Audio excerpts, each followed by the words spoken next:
Ah, mon bon Joseph, veuillez mener les chevaux à l'écurie. Merci.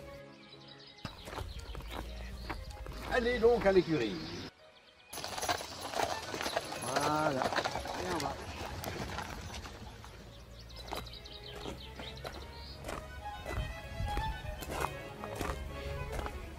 Bonjour père, avez-vous fait un bon voyage? Un très bon voyage, ma fille, très bon, merci. Mais quel plaisir de vous revoir, quel plaisir. Ah, mais vous êtes là, vous aussi, mes amis. Mais quel plaisir de vous voir. Allez, venez, suivez-moi. Il fait beaucoup plus frais à l'intérieur du château. Venez, venez. Mes amis, soyez les bienvenus dans mon château. J'ai une petite confidence à vous faire. Mais s'il vous plaît, que tout ceci reste bien entre nous. D'accord? Alors voilà. Il y a longtemps, je me suis accoutumé à l'héroïne. Ma première héroïne a été Blanche-Neige. Enfant, elle me donnait envie d'être l'un des 7 nains. Allergique au pollen, j'aurais pu être... Atchoum! Atchoum! Excusez-moi. Il y a eu après Alice, la Belle au bois dormant, Cendrillon, le petit chaperon rouge, la petite sirène, la fée Clochette qui me faisait planer. Par la faute d'une bibliothèque richement garnie, l'adolescence venue, j'ai continué à chercher l'héroïne dans la littérature. Aussitôt j'ai lu que j'aime voir, chère indolente, de ton corps si beau, comme une étoffe vacillante, miroiter la peau. Irrésistiblement attiré, j'aurais peut-être dû m'arrêter là dans ma lecture. Mais hélas, j'ai poursuivi comme par enchantement.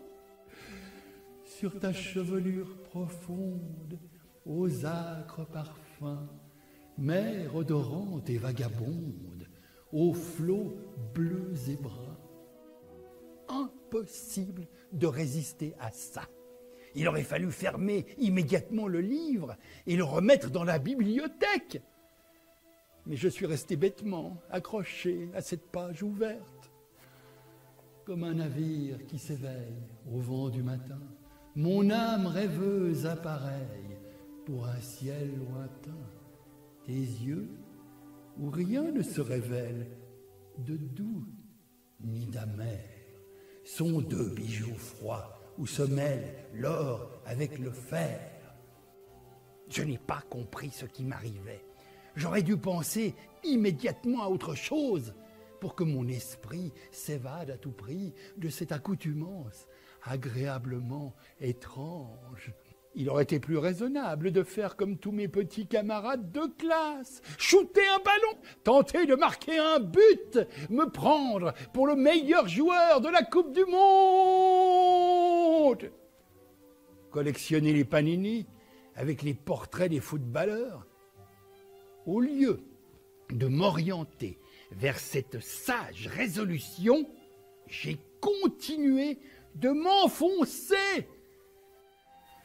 À te voir marcher en cadence, belle d'abandon, on dirait un serpent qui danse au bout d'un bâton.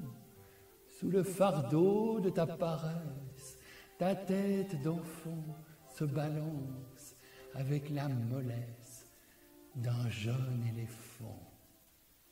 Je me suis imaginé en train de dire à la jolie petite blonde du préau des filles d'à côté, sous le fardeau de ta paresse, ta tête d'enfant se balance avec la mollesse d'un jeune éléphant. C'est beau, mais peut-être un peu risqué de comparer une jeune fille avec un éléphanteau. Un tel texte mal compris, ça trompe. Baudelaire m'avait déjà entraîné dans un univers onirique, inaccessible aux garçons et aux filles de tous les préaux réunis. Tout a commencé à cause de la couverture un peu coquine d'un livre. Une femme nue, allongée sur un sofa. Terrible, aimanté par cette créature lascive. J'ai gligné dans l'ouvrage qui a murmuré à mon oreille. Et ton corps se penche et s'allonge comme un fin vaisseau qui roule bord sur bord et plonge ses vergues dans l'eau. Heureusement que Baudelaire précise comme un fin vaisseau, comme compliment. C'est mieux que « et ton corps se penche et s'allonge comme un gros bateau ». Et j'ai continué, comme un flot, grossi par la fonte des glaciers grondants. Quand l'eau de ta bouche remonte au bord de tes dents, je crois boire un vin de bohème, amer et vainqueur, un ciel liquide qui parsème d'étoiles mon cœur. Afin de fuir cette dépendance aux fleurs du mal, j'ai saisi un autre livre au hasard. Malheureusement, je suis tombé sur Gustave Flaubert. Sur la photo, il avait pourtant une tête moins ravagée que celle de Charles Baudelaire, avec ses moustaches en forme de guidon de vélo, sa calvitie et son nœud papillon. Il avait plutôt l'air rassurant d'un bon grand-père normand. Afin de chasser de mes pensées le serpent qui danse et la mollesse du jeune éléphant, je me suis plongé dans la lecture de Flaubert. Jamais Madame Bovary ne fut aussi belle qu'à cette époque. Elle avait cette indéfinissable beauté qui résulte de la joie, de l'enthousiasme, du succès, et qui n'est que l'harmonie du tempérament avec les circonstances. Ses convoitises, ses chagrins, l'expérience du plaisir, et ses illusions toujours jeunes, comme font aux fleurs le fumier, les vents, la pluie et le soleil, l'avaient par gradation développée. Et elle s'épanouissait enfin dans la plénitude de sa nature. Ses paupières semblaient taillées tout exprès pour ces longs regards amoureux où la prunelle se perdait, tandis qu'un souffle fort écartait ses narines minces et relevait le coin charnu de ses lèvres, qu'ombrageait à la lumière un peu de duvet noir. On eût dit qu'un artiste habile en corruption avait disposé sur sa nuque la torsade de ses cheveux. Il s'enroulait en une masse lourde, négligemment, et selon les hasards de l'adultère, qui les dénouait tous les jours. Sa voix, maintenant, prenait des inflexions plus mâles. Sa taille aussi. Quelque chose de subtil qui vous pénétrait, se dégageait même des draperies de sa robe et de la cambrure de son pied.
C'est sublime.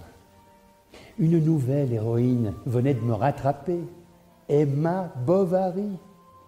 D'abord envoûtée par la cambrure du pied d'Emma, j'ai été fasciné par l'histoire de cette jeune femme, dont l'aristocratisme de pacotille l'a pervertie, au point qu'elle devient frustrée, altière et chiteuse devant les occupations insipides de sa vie quotidienne. Flaubert a mis 4 ans et demi pour rédiger ce roman. Il a donc côtoyé Emma durant toute cette période, allant jusqu'à dire...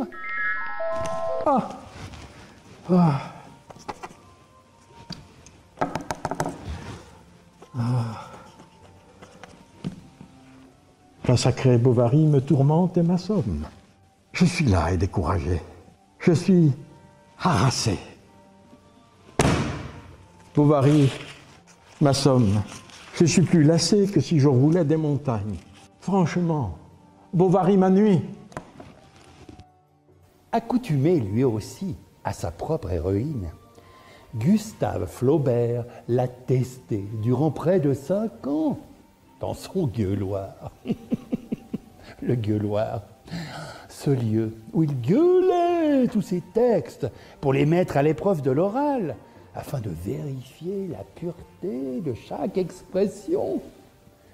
Imaginez la stupéfaction des voisins quand ils ont entendu crier « La prunelle se perdait, tandis qu'un souffle fort écartait ses narines minces et relevait le coin charnu de ses lèvres, qu'ombrageait à la lumière un peu de duvet noir, noir, noir, noir, noir. Silence, Gustave, silence, on veut dormir !» Pour ne pas succomber à mon tour au bovarisme, j'ai abandonné Emma à son mari méprisé et à ses amants méprisants.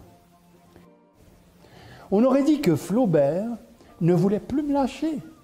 En rangeant Emma dans la bibliothèque, je suis tombé sur sa lambeau. Sa chevelure, poudrée d'un sable violet et réunie en forme de tour, selon la mode des vierges cananéennes, la faisait paraître plus grande.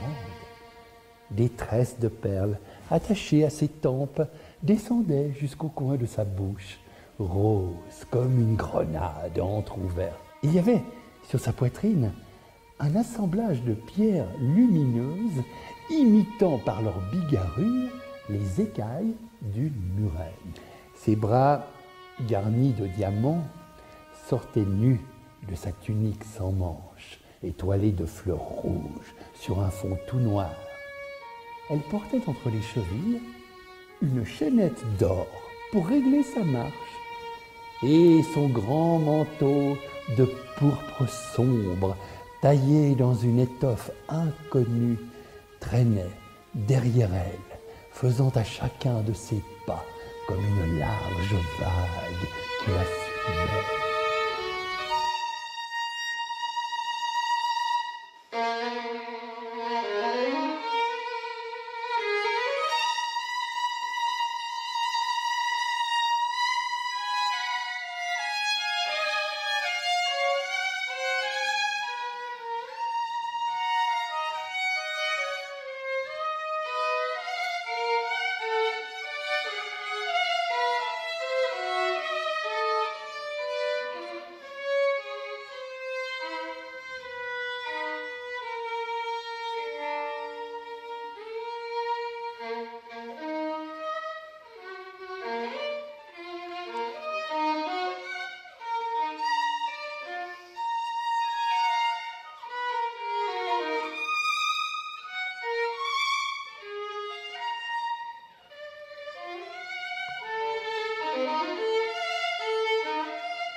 c'est beau.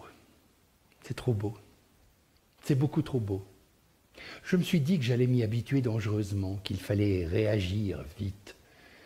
Après la province d'Emma, je devais absolument échapper au IIIe siècle avant Jésus-Christ, à Carthage et à ses guerres, surtout à Salammbô, la fille du général Hamilcar, rendue si pâle par la lune et dont les prunelles semblaient regarder tout au loin, au-delà des espaces terrestres. J'ai saisi un autre livre, encore, et toujours au hasard. Léon Tolstoï. Voilà du solide. Sa barbe broussailleuse, ses sourcils épais, son visage buriné comme celui d'un paysan de la campagne de Novgorod. Voilà un auteur qui prône le contact avec la nature. Je sens que tu as faim, toi. Eh oui, allez, vas-y. Petit, va vite. Là. C'est merveilleux, non? Regardez. Ah. Non, mais c'est pas vrai. Mais c'est pas vrai. Mais j'ai marché dans quoi? Ah non, mais c'est pas possible. Non, c'est pas vrai. Oh. Hey, des souliers tout neufs.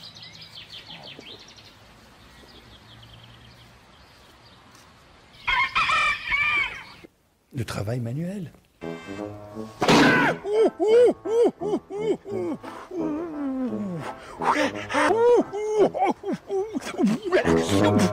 Le rejet du matérialisme. Léon Tolstoï. Voilà un auteur qui prône le rejet du matérialisme.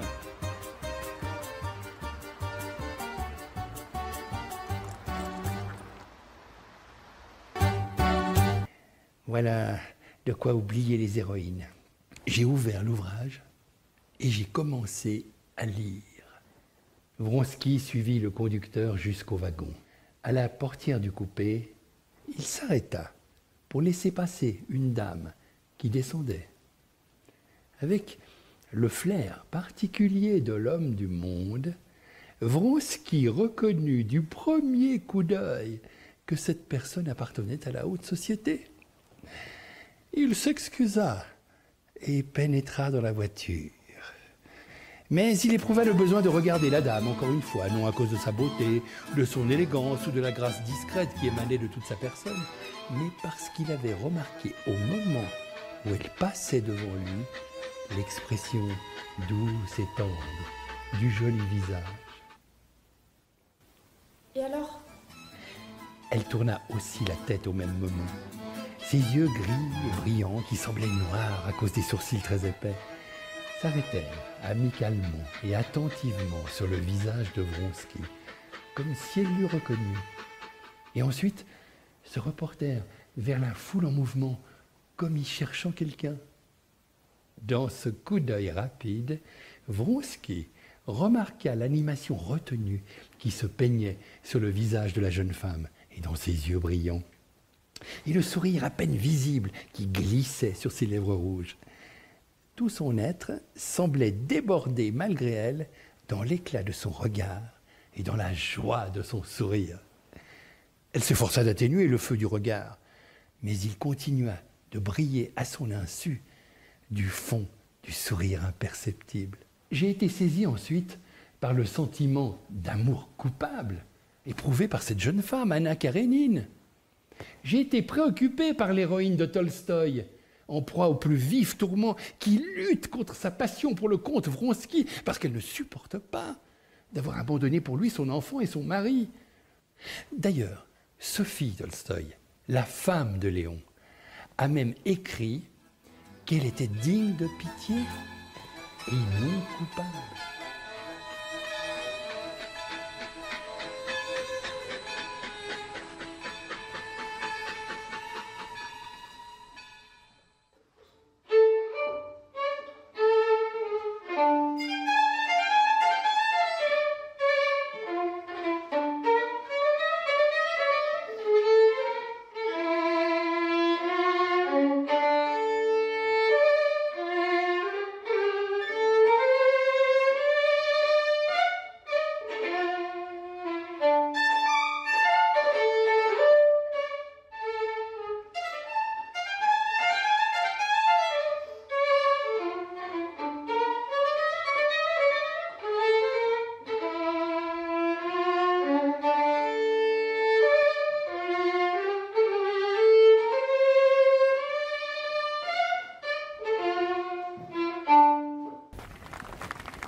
Vous êtes déjà là?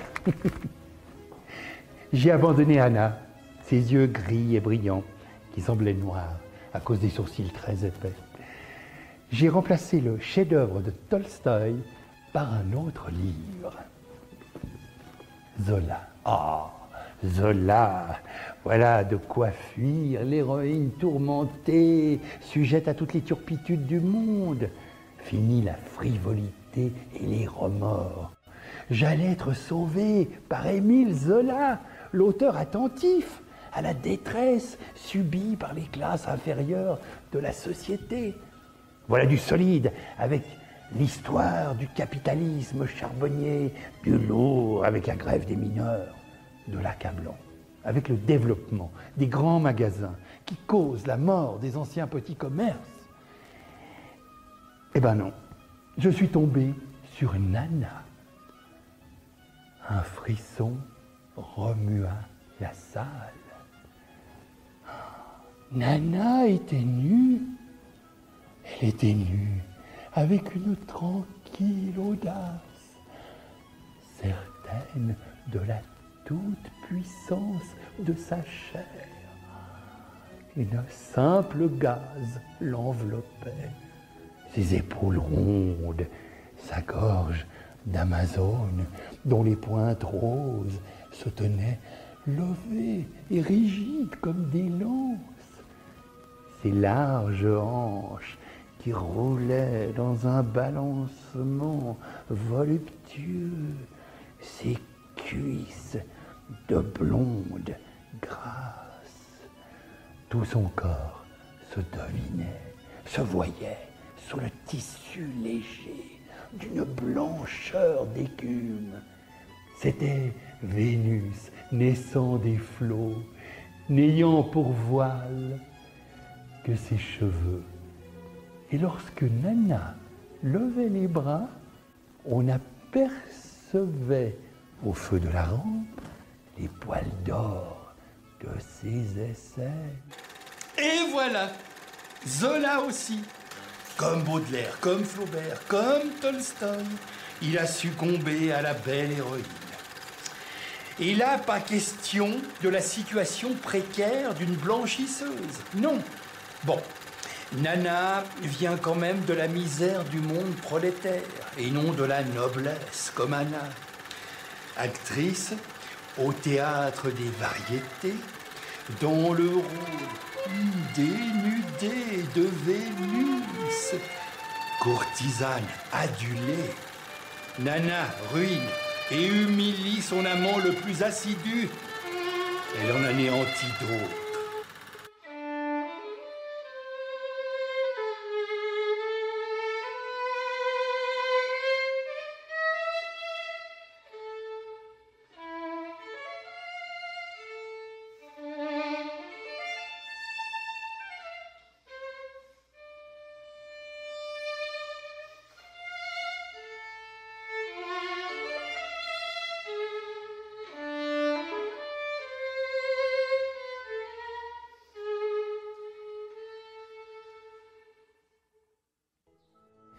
Emma s'empoisonne. Anna se précipite sous le train. Je n'ai pas pu m'empêcher de lire la suite. C'est trop bien écrit. C'est dur de résister. Tout d'un coup, dans la bonne enfant, la femme se dressait, inquiétante, apportant le coup de folie de son sexe, ouvrant l'inconnu du désir. Nana souriait toujours, mais d'un sourire aigu de mangeuse d'hommes.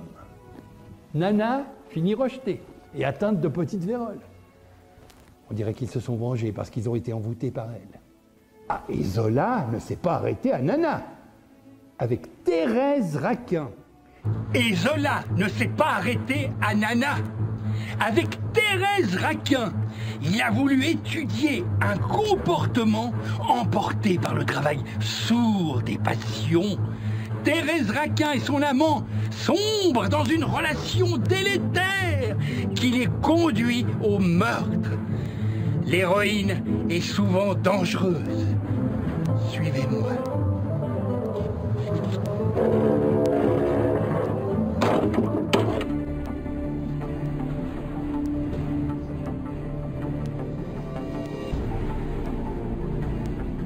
La jeune femme, tordue et ondoyante, était belle, d'une beauté étrange, toute d'emportement. On eût dit que sa figure venait de s'éclairer en dedans, que des flammes s'échappaient de sa chair, et autour d'elle, son sang qui brûlait, ses nerfs qui se tendaient, jetaient ainsi des effluves chauds, un air pénétrant et âcre. Au premier baiser, elle se révéla courtisane. Son corps inassouvi se jeta éperdument dans la volupté. Elle s'éveillait comme d'un songe, elle naissait à la passion.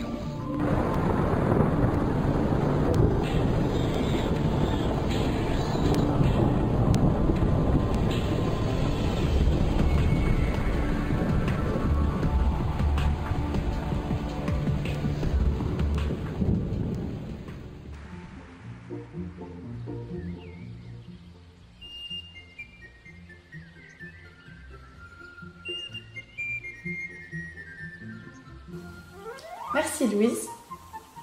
Qui sont ces gentes dames qui se promènent dans le parc, comtesse? Il s'agit de Madame de Pompadour et de Madame du Barry.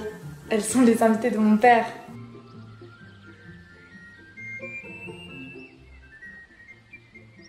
Oh, prenons le soleil, mes amis. Profitons, il fait beau.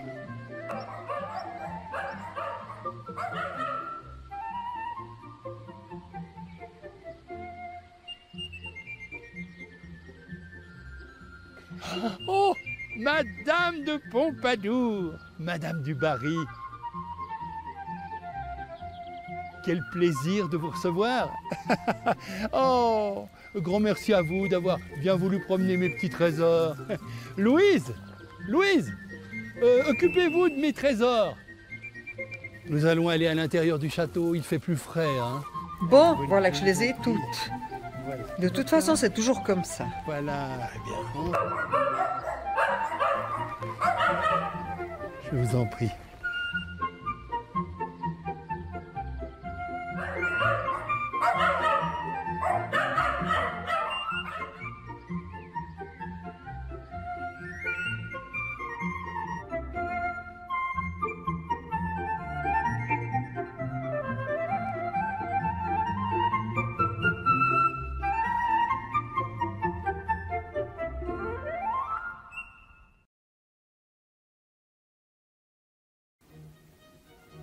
Je me suis rendu compte que je commençais à me familiariser avec ces grandes figures féminines de la littérature au point de les rechercher.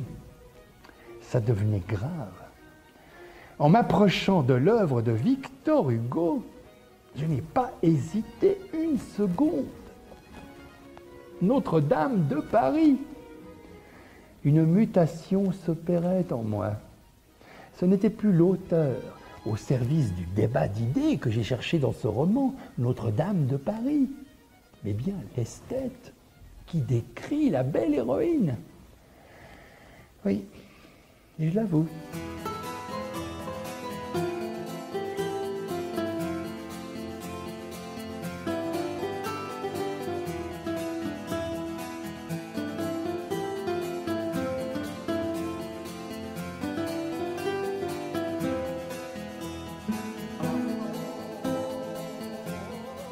La danseuse des rues était, en parlant ainsi, d'une beauté qui frappait singulièrement Gringoire et lui semblait en rapport parfait avec l'exaltation presque orientale de ses paroles. Ses lèvres roses et pures souriaient à demi.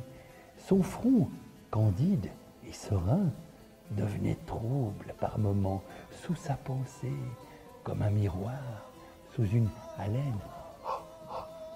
Et de ses longs cils noirs baissés s'échappait une sorte de lumière ineffable qui donnait à son profil cette suavité idéale que Raphaël retrouva depuis au point d'intersection mystique de la virginité, de la maternité et de la divinité.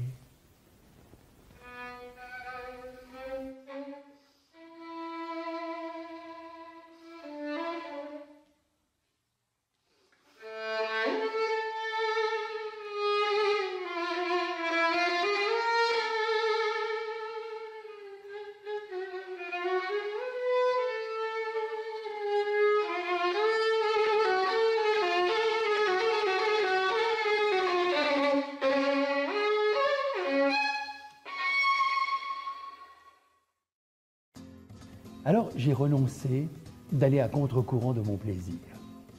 Et je me suis laissé bercer par l'œuvre de Cervantes. Shakespeare a écrit « L'amour ne voit pas avec les yeux, mais avec l'âme ». C'est ce que pense sans doute Sancho Panza en entendant Don Quichotte, le héros de Cervantes, décrire une paysanne dont il est amoureux depuis 12 ans en ne l'ayant vue que 4 fois. Une fille toujours prête à s'amuser, forte comme un taureau, qui lance une barre de fer aussi loin que le gaillard le plus robuste du pays.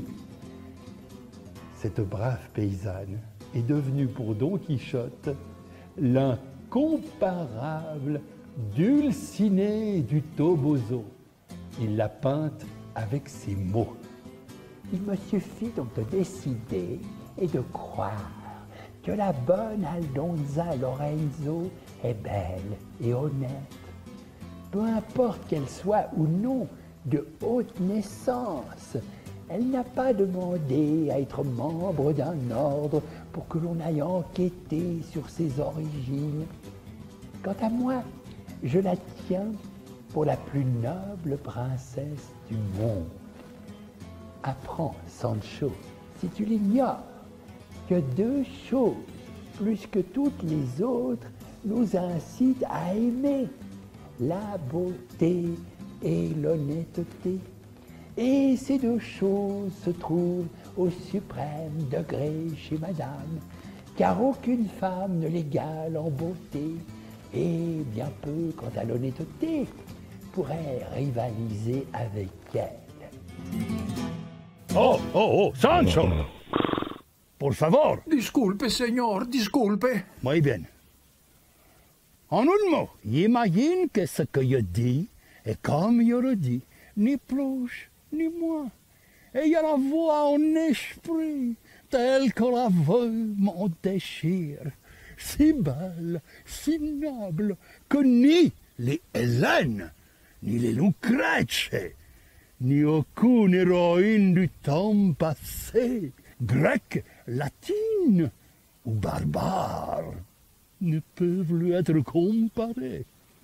Et qu'on en dise ce qu'on en voudra, si l'ignorant trouve à me reprendre, l'homme de bon sens ne pourra me blâmer.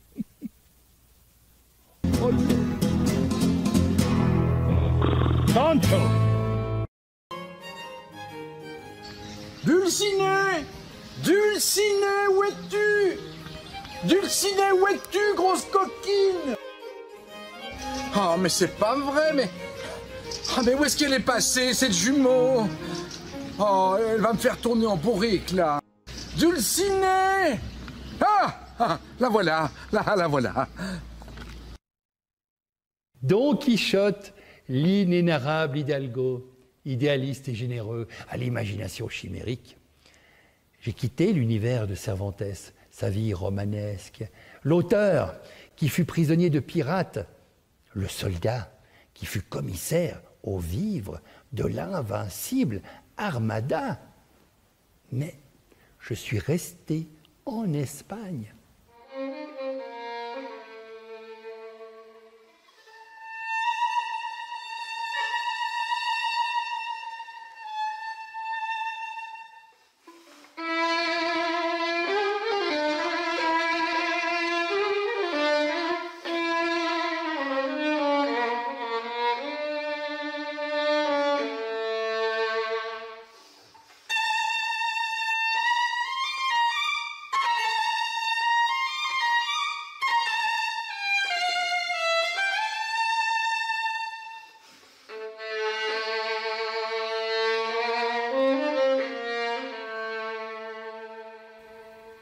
Je doute fort que Mademoiselle Carmen fût de race pure. Du moins, elle était infiniment plus jolie que toutes les femmes de sa nation que j'ai jamais rencontrées. Pour qu'une femme soit belle, il faut, disent les Espagnols, qu'elle réunisse 30 si. ou si l'on veut qu'on puisse la définir au moyen de 10 adjectifs, applicables chacun à 3 parties de sa personne. Par exemple, elle doit avoir 3 choses noires, les yeux, les paupières et les sourcils, 3 fines, les doigts, les lèvres, les cils, etc. Pour le reste, voyez Brantôme. Ma bohémienne ne pouvait prétendre à tant de perfection. Sa peau, d'ailleurs parfaitement unie, approchait de la teinte du cuivre. Ses yeux étaient obliques, mais admirablement fendus. Ses lèvres un peu épaisses, mais bien dessinées, et laissant voir des dents plus blanches que les amandes sans leur peau. Ses cheveux, peut-être un peu gros, étaient noirs à reflets bleus, comme l'aile d'un corbeau, long et luisant. Et pour ne pas vous fatiguer d'une description trop prolixe, je dirais en somme qu'à chaque défaut, elle réunissait une qualité qui ressortait peut-être plus fortement par le contraste. C'était une beauté étrange et sauvage, une figure qui étonnait d'abord, mais qu'on ne pouvait oublier. Ses yeux surtout avaient une expression à la fois voluptueuse et farouche que je n'ai trouvée depuis à aucun regard humain. Comme pour se débarrasser de cette accoutumance agréablement mystérieuse, les auteurs continuent d'oxyre leurs héroïnes.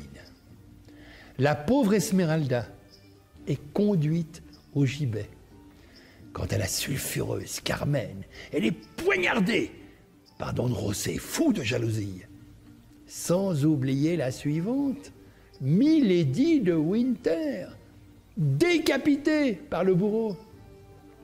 Ah, Milady, agent secret, à la solde du cardinal de Richelieu, qui donne du fil à retordre à D'Artagnan, Aramis, Athos et Porthos, les mousquetaires du roi Louis XIII. Dans ce roman, les 3 mousquetaires, 1, 2, 3, 4, 3 mousquetaires, oui, Alexandre Dumas m'a révélé une beauté ensorcelante avec cette femme peu fréquentable, Milady de Winter. D'Artagnan a d'ailleurs eu du mal à résister à son charme vénéneux. Moi aussi. Milady prit l'air le plus affectueux qu'elle put prendre et donna tout l'éclat possible à sa conversation. En même temps, cette fièvre qu'il avait abandonnée un instant revenait rendre l'éclat à ses yeux, le coloris à ses joues, le carmin à ses lèvres. D'Artagnan retrouva la Circé qu'il avait déjà enveloppée de ses enchantements. Son amour, qu'il croyait éteint mais qui n'était qu'assoupi, se réveilla dans son cœur. Milady souriait et D'Artagnan sentait qu'il se damnerait pour ce sourire. Eh bien, mes amis, rassurez-vous. Ah oui, rassurez-vous. D'Artagnan et moi avons su résister, contrairement au jeune puritain Felton que Milady vampe pour l'inciter à assassiner le duc de Buckingham. Milady vit le trouble et crie Dumas. Elle sentait par intuition la flamme des passions opposées qui brûlait avec le sang dans les veines du jeune fanatique. Oh là là là là là là là là là. Il fait fort, notre ami Dumas. Il n'hésite pas à plonger ses héros dans une addiction à Milady, y compris le vaillant Athos. Ah, j'ai bien dit Athos, hein, pas Althos. Althos, c'est moi. Athos, c'est le mousquetaire qui fut le mari de Milady avant de la répudier.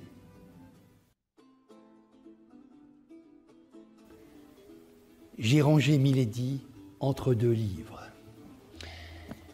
Allais-je à nouveau succomber à la tentation, prendre un autre ouvrage pour goûter au plaisir de découvrir une nouvelle héroïne?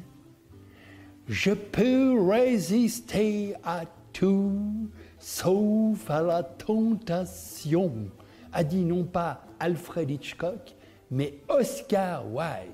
Et vlan, ne voilà-t-il pas qu'un capitaine bonapartiste, commandant des canonniers, m'a bombardé avec une libertine débauchée?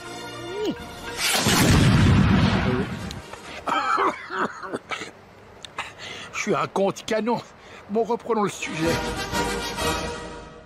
L'artilleur Pierre Coderlo de Laclos m'a tendu ses liaisons dangereuses, où sa marquise de Merteuil pousse le vicomte de Valmont à corrompre Cécile de Volanges avant son mariage pour se venger du comte de Gercourt. Beauté fatale, la marquise de Merteuil nous raconte comment elle est devenue une redoutable manipulatrice.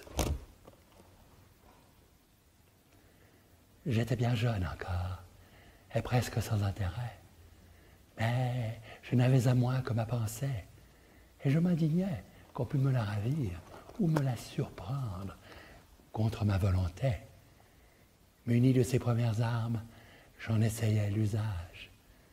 Non contente de ne plus me laisser pénétrer, je m'amusais à me montrer sous des formes différentes. Sûr de mes gestes, j'observais mes discours, je réglais les uns et les autres suivant les circonstances, ou même seulement suivant mes fantaisies. Dès ce moment, ma façon de penser fut pour moi seule, et je ne montrais plus que celle qu'il m'était utile de laisser voir. Voilà mes amis, ça fait du bien de sortir un peu. Venez.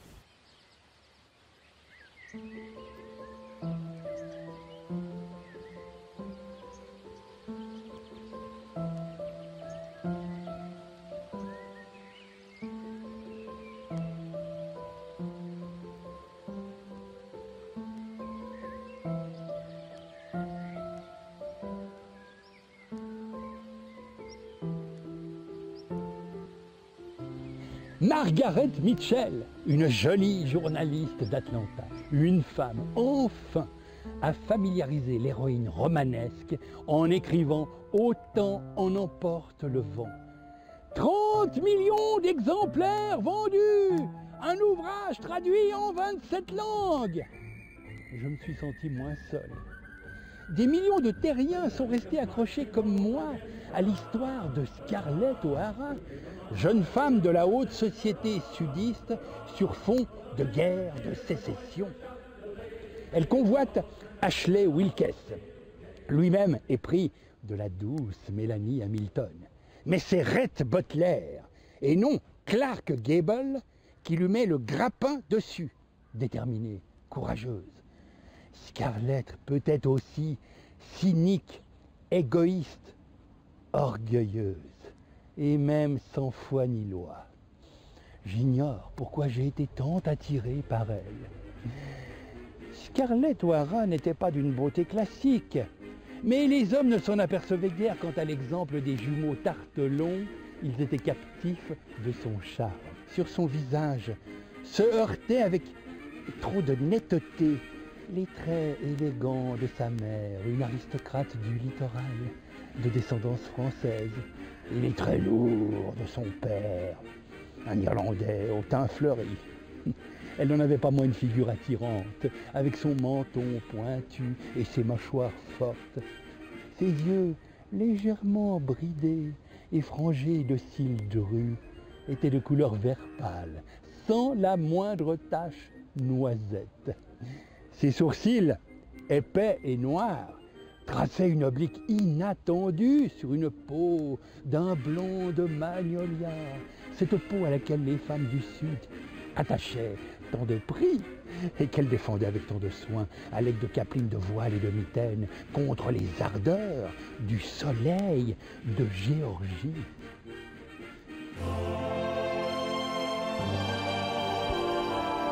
Voilà mes amis, venez, nous allons dîner, nous allons nous régaler. Allez.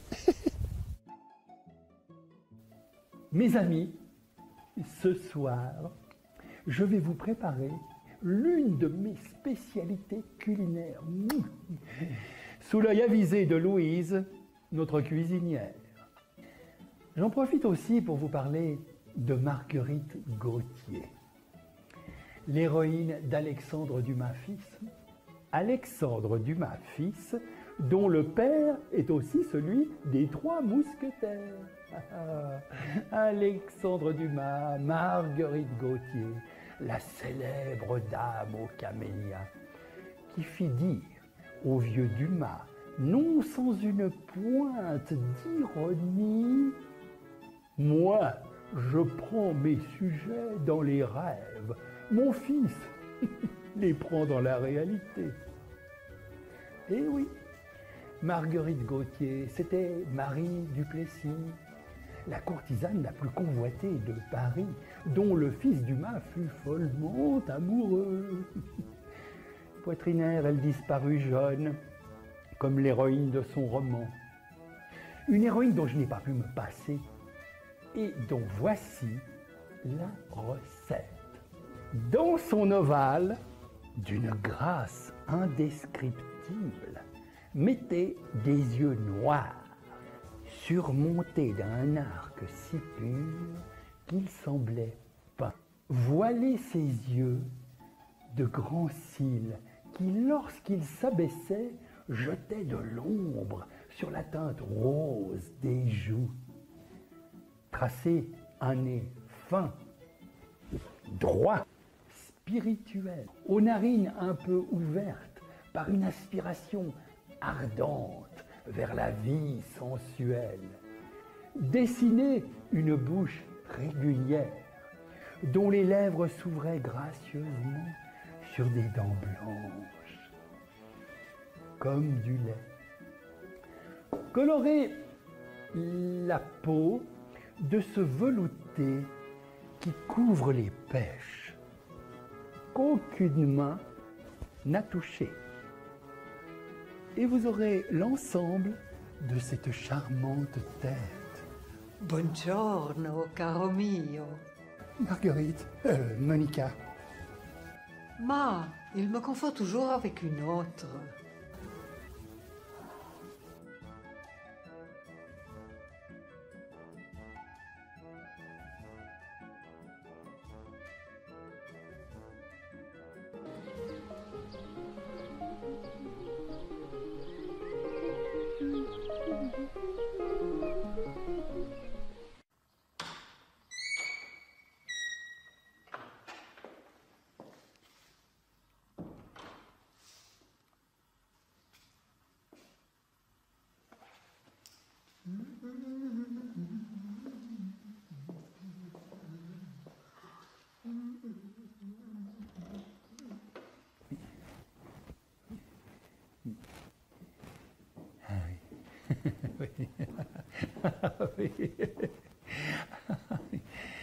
Ah, merci Louise.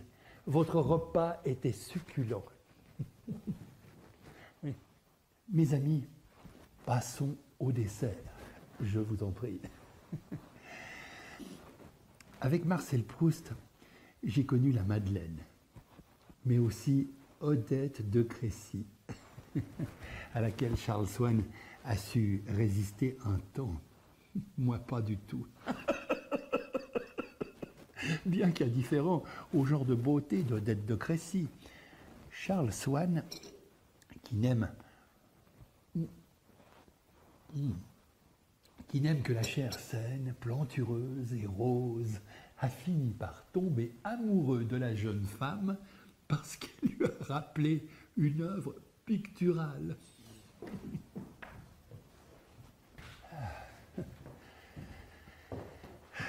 Debout, à côté de lui, laissant couler le long de ses joues ses cheveux qu'elle avait dénoués, fléchissant une jambe dans une attitude légèrement dansante, pour pouvoir se pencher sans fatigue vers la gravure qu'elle regardait, en inclinant la tête de ses grands yeux si fatigués et maussades, quand elle ne s'animait pas, elle frappa Swann par sa ressemblance avec cette figure de Séphora, la fille de Jéthro, qu'on voit dans une fresque de la chapelle Sixtine. Comme hypnotisé par cet air de famille, d'Odette de Crécy avec la Séphora de Botticelli, Charles Swann s'est donc épris d'elle. Maintenant qu'il connaissait l'original charnel de la fille de Jéthro, elle devenait un désir qui suppléa désormais à celui auquel le corps d'Odette ne lui avait pas d'abord inspiré. Quand il avait regardé ce Botticelli, il pensait à son Botticelli à lui, qu'il trouvait plus beau encore. Et en approchant de lui la photographie de Séphora, il croyait serrer Odette sur son cœur. Oh, c'est merveilleux. Marcel Proust loue le caractère subjectif de l'amour. Ah oui, imaginez par exemple une femme dire à son mari « Oh chérie, je ne sais plus que faire, j'en ai marre de ressembler à un Kouglof. » Et là, son mari, cet émule de Marcel Proust, lui répond « Mais non, ma chérie, mais non, moi j'aime ton corps plein et la vivacité vibrante de ta peau qui me rappelle la Vénus avec Cupidon de Titien. » Vous voyez un peu le tableau? Une Vénus pulpeuse pour les gourmands qui adorent les fruits. Nous avons eu de la chance de trouver de si beaux fruits. Oui, Père va être ravi.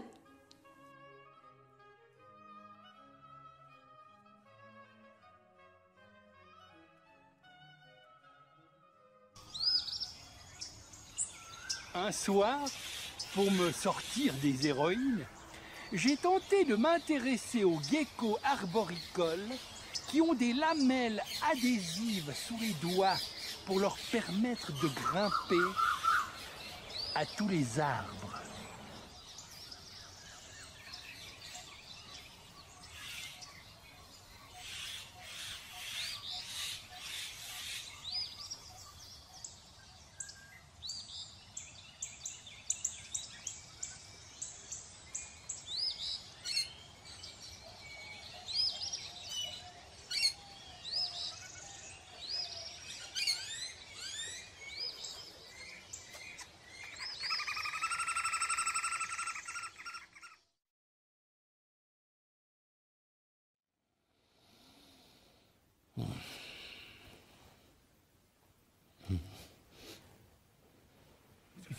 Excusez-moi mes amis, je m'étais assoupi. Un soir, pour me sortir des héroïnes, j'ai tenté de m'intéresser aux geckos arboricoles qui ont des lamelles adhésives sous les doigts pour leur permettre de grimper à tous les arbres. Eh ben non, raté. L'encyclopédie des lézards nocturnes était à côté de Balzac. Et je suis tombé sur les chouans.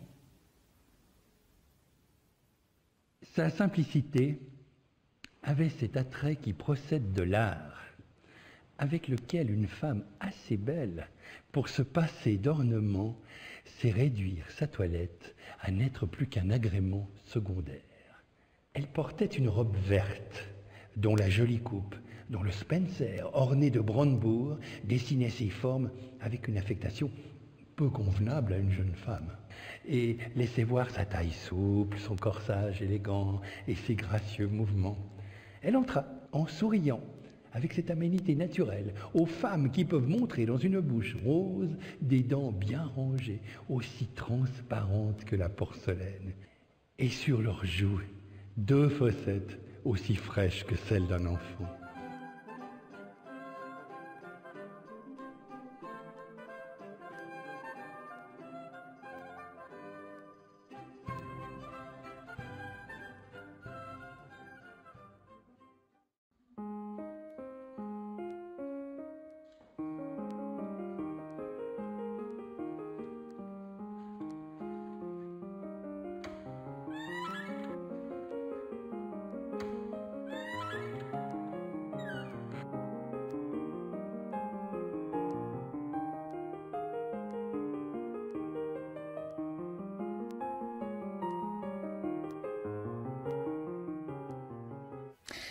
À travers ce roman, Les Chouans, Honoré de Balzac a tourneboulé tous mes sens en m'éblouissant avec Marie de Verneuil, à tel point que je me suis mis à porter un habit de son époque. Ah oui, Marie de Verneuil, dont la mission était de séduire le chef du mouvement des Chouans au profit des troupes républicaines. Les deux ennemis tombent alors amoureux. Moi aussi, d'elle. Ah, Balzac a toujours rêvé d'une femme forte, fière, indomptée, qui serait subjuguée par son amour. Marie de Verneuil était la femme selon ses rêves. Ah, Balzac a toujours rêvé d'une femme forte, fière, indomptée, qui serait subjuguée par son amour. N'a-t-il pas dit « La femme n'est jamais si touchante et si belle que lorsqu'elle renonce à tout empire et s'humilie devant un maître. » Ce Balzac. En rangeant les Chouans dans la bibliothèque et en cherchant toujours le gecko à l'œil adapté à la vision diurne, je suis tombé sur Eugénie Grandet. Encore Balzac. Eugénie qui, à la disparition de son tonnelier de père, adopta ses habitudes. Des habitudes d'avare. Pas de quoi être séduit. Et pourtant, si elle ressemblait à Vénus de Milo, ses formes étaient ennoblies par cette suavité du sentiment chrétien qui purifie la femme et lui donne une distinction inconnue aux sculpteurs anciens. Elle avait une tête énorme, le front masculin, mais délicat, de Jupiter, de Phidias, et des yeux gris, auxquels sa chaste vie en s'y portant imprimait une lumière jaillissante. Même s'il a toujours préféré Marie de Verneuil comme moi, Balzac n'a cessé d'admirer la fille Grandet. Mais Eugénie, grande et forte, n'avait rien de joli qui plaît aux masses. Mais elle était belle, d'une beauté si facile à reconnaître et dont s'éprennent seulement les artistes.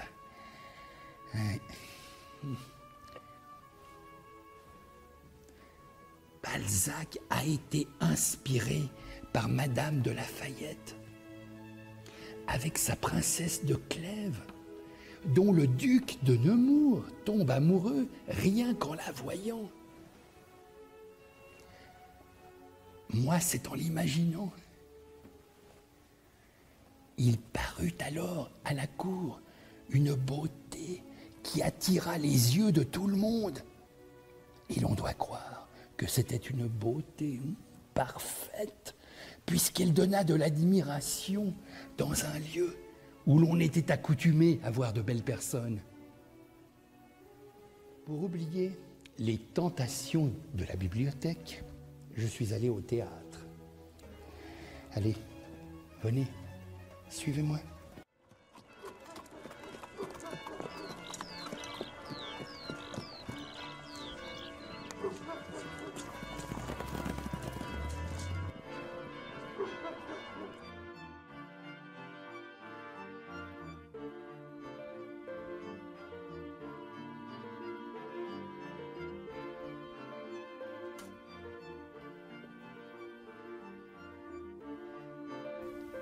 Là, au théâtre, j'ai rencontré Célimène. Célimène, du Misanthrope de Molière. Célimène, cette demoiselle coquette, spirituelle, rouée, menteuse, médisante, qu'Alceste aime alors qu'il hait l'humanité. Il m'arrive d'aimer l'humanité quand elle n'est ni bête, ni barbare. Mais j'ai aussi aimé Célimène. Oh, un amour pas facile, tant sa complaisance pour d'autres hommes est grande. D'ailleurs, Alceste lui a reproché de jouer avec son cœur. Il a oublié de lui dire qu'elle jouait aussi avec le mien. Et Célimène a eu l'outrecuidance de nous répondre: Des amants que je fais, me rendez-vous coupable? Puis-je empêcher les gens de me trouver aimable?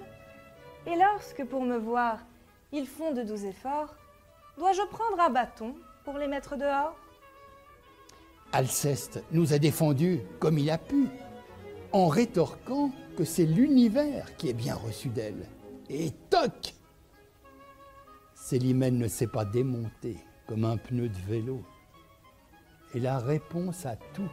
C'est ce qui doit rasseoir votre âme effarouchée, puisque ma complaisance est sur tout s'épanchée. Et vous auriez plus lieu de vous en offenser, si vous me la voyez sur un seul ramassé.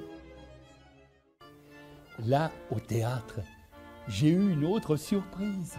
J'ai rencontré Juliette. Il a suffi que William Shakespeare installe son héroïne à une fenêtre pour que Roméo soit subjugué par ce qu'il voit. Moi aussi. Comme elle pose sur sa main sa joue. Ah, si j'étais le gant sur cette main, que je puisse toucher cette joue. Mais silence, quelle lumière éclate à la fenêtre. C'est l'Orient, et Juliette et le soleil.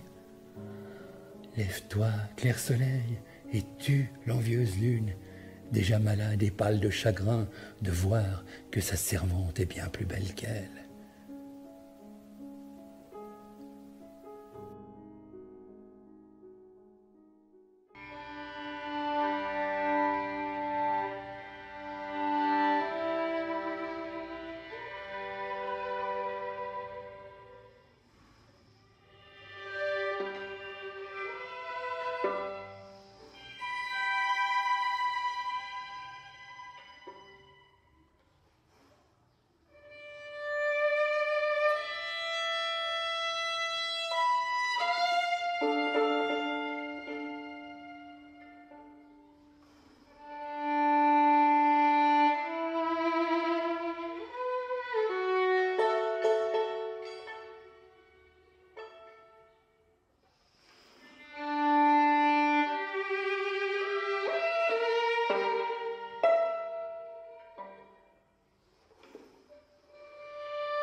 Après l'Indolente de Baudelaire, voici la Juliette de William Shakespeare.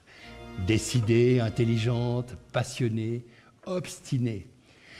Depuis 1930, 5000 lettres d'amour lui parviennent chaque année à Vérone. La contagion est grande, il n'y a pas que moi. D'ailleurs, la Poste de Vérone nous a autorisé à vous lire l'une des lettres adressée à Juliette. La voici. Elle vient de Plouguerneau, du fin fond de la Bretagne. Je vous la lis. Chère Juliette, je t'aime. Et c'est signé Gaston. Il n'y a pas que Juliette qui est à sa fenêtre.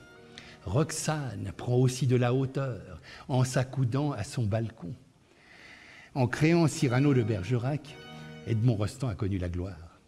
Roxane, son héroïne, est la cousine de Cyrano, l'homme au nez allongé comme une péninsule. Cyrano tente d'aider le beau Christian en lui soufflant ces mots pour rendre Roxane amoureuse de ce dernier. Mais Roxane découvre alors qu'elle peut s'éprendre d'un homme laid en reconnaissant Cyrano, l'auteur de cette déclaration. L'héroïne devient accessible à tous, à condition de savoir bien parler. De toi, je me souviens de tout. J'ai tout aimé.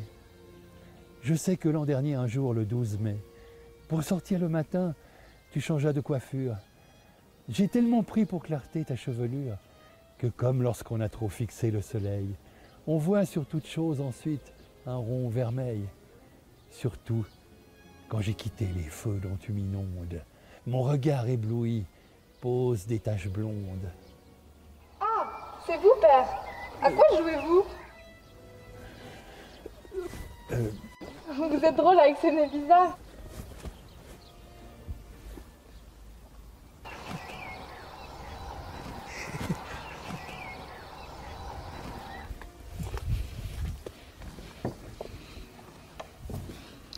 Venez, venez, oui, venez.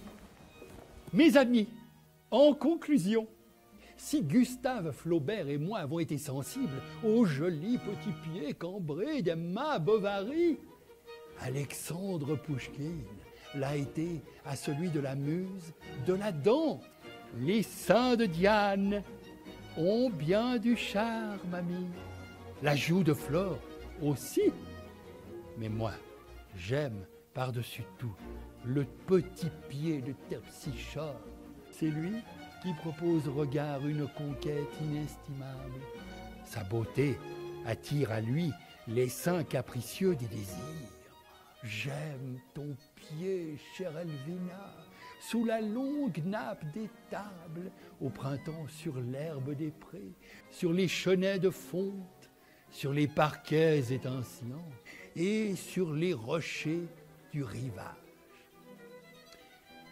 Pouchkine a dit « J'aime ton pied, chère Elvina ».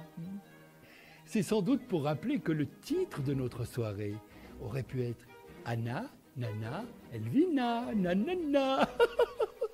Non, restons sérieux, ne galégeons point. Je vous en présente une dernière. On l'imagine sous un ciel nébuleux, près d'un glacis vaporeux, au pied d'un castel en ruine, ramassant racines de mandragore et digitales. On l'imagine aussi hantant les rêves d'hiver, envoûteuse dépoitraillée, qui traverse le feu les soirs de pleine lune.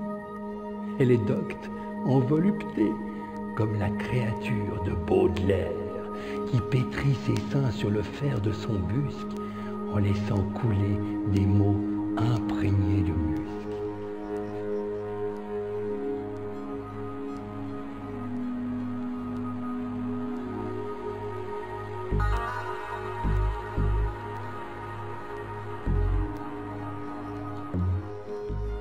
Eh bien, vous voyez, mes amis, ce dernier passage que je viens d'avoir le plaisir de vous lire est de moi.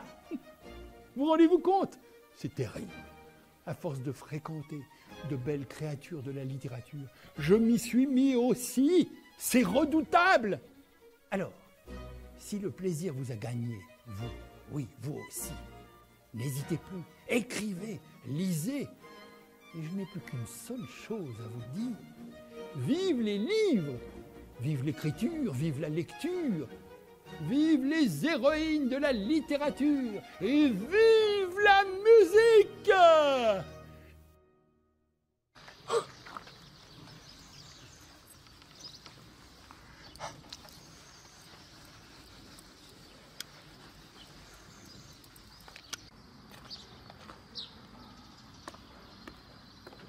Le carrosse de Monsieur le Comte est avancé. Merci, merci mon bon Joseph.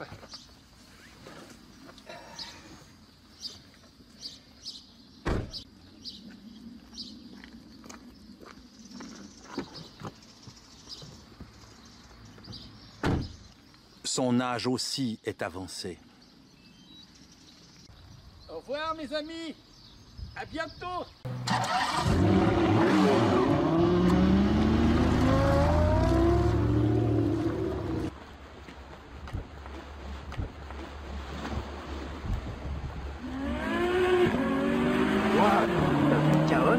Ouais. Et celui-là, il en a des chevaux.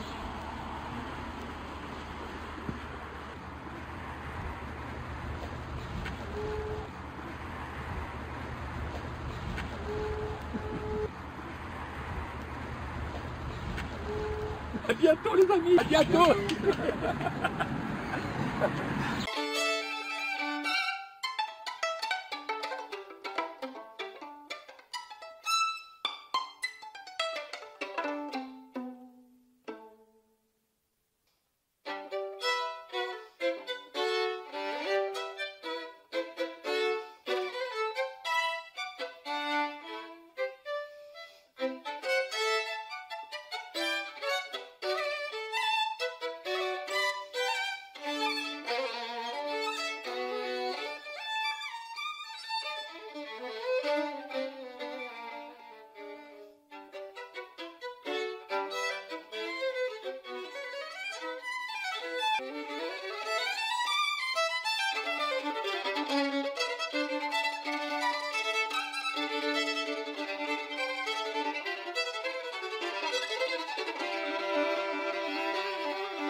Thank you.